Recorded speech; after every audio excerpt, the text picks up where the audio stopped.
In today's video, I'm going to break down one of the most powerful concepts of ICT and smart money concepts that still works extremely well in today's market conditions. Breaker blocks. Breaker blocks reveal something much deeper about the market, and when you understand how to use them correctly, they can help you find cleaner, safer, and higher probability trade setups.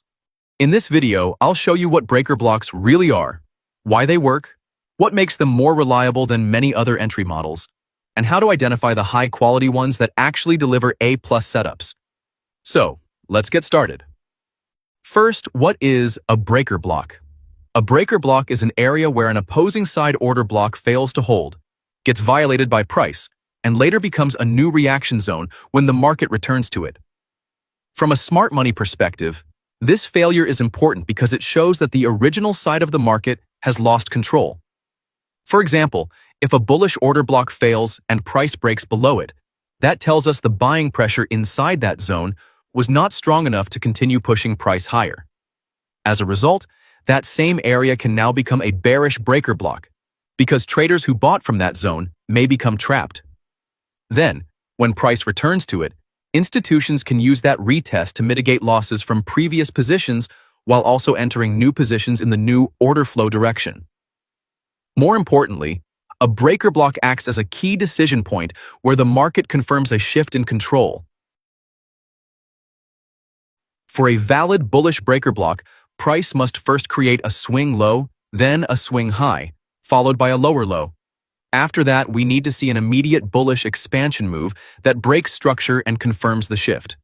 In this case, the up-close candle, or series of up-close candles, formed between the first swing low and the swing high, becomes your breaker block zone. That is the area you use to plan your long entry. To enter a trade based on the bullish breaker block, place a buy limit order at the highest point of the block and wait for price to retrace into it. The bearish breaker block is the exact opposite. Price must first create a swing high, then a swing low, followed by a higher high.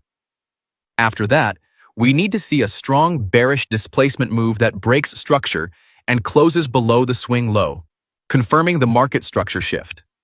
In that case, the bearish breaker block zone becomes the down-close candle, or series of down-close candles, formed between the first swing high and the swing low.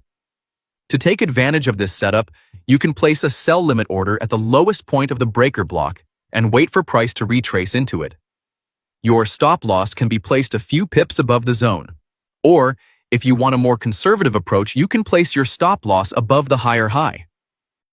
Breaker blocks are often the main reason why price doesn't return to the extreme order block, formed after tapping into a strong reversal area, or to the fair value gap inside the market structure shift leg, and instead leaves those zones unfilled. In many cases, breaker blocks form slightly above or below reversal order blocks and fair value gaps. Because of that, price is often more likely to react from the breaker block first, instead of filling those other key areas.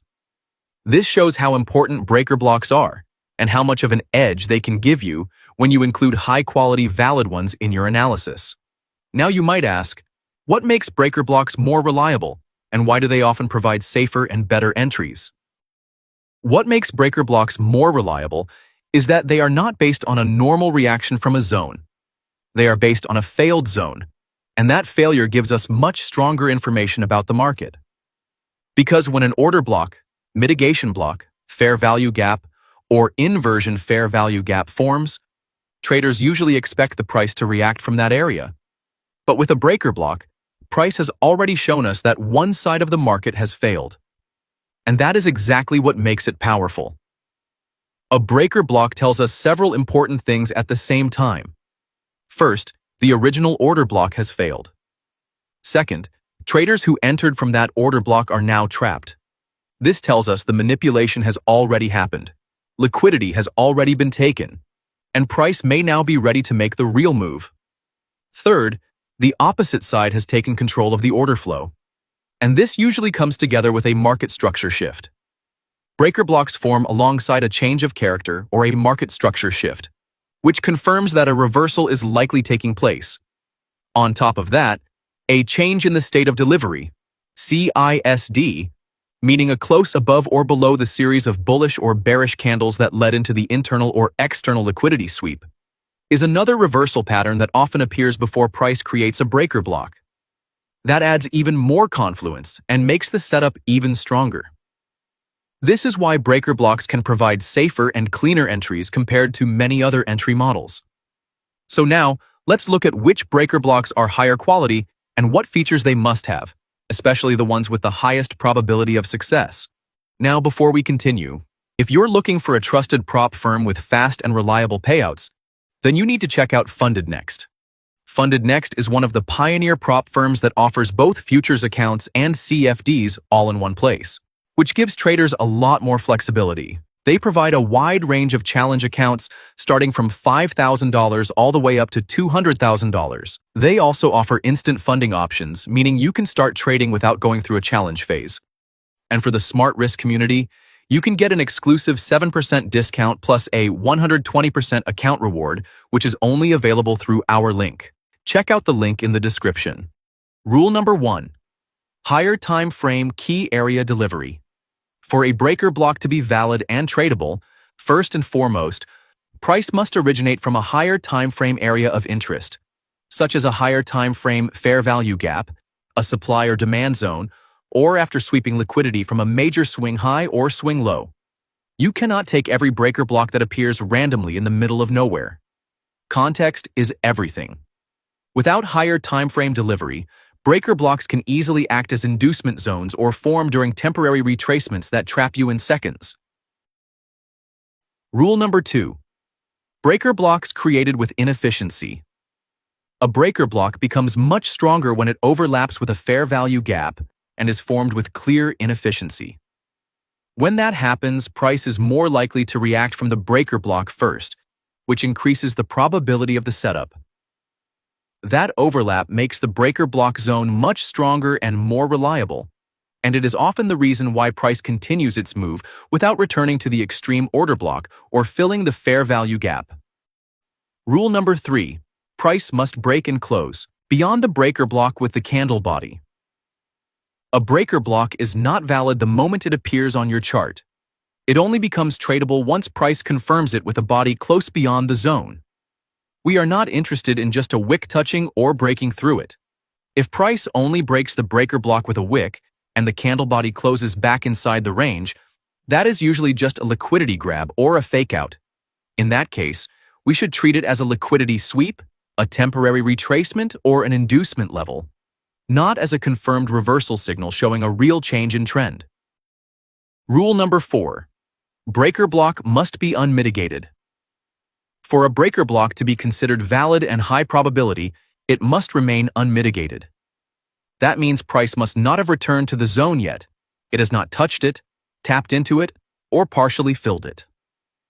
Think of breaker blocks like one-time use tools, just like order blocks or fair value gaps. Once price returns to that area and reacts from it, the original smart money objective is already completed, and the edge for a fresh entry is mostly gone. So the key takeaway is simple. If price has already tapped the breaker block, even slightly, you should no longer treat it as a fresh entry zone. If you want the highest probability setups, focus on fresh and untouched breaker blocks. Now we've covered the logic, the rules, and the psychology behind breaker blocks. But theory alone does not make you profitable. So now, let's look at the trading models and market conditions where breaker blocks work best in today's market. As we mentioned earlier, breaker blocks are one of the most reliable and effective entry models for delivering A-plus trades with strong win rates.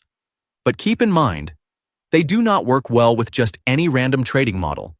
Their probability becomes much higher when they are combined with trading strategies built around a liquidity sweep of a key level at a specific time, or around zones that form after the mitigation and delivery of a key inefficiency during specific session windows.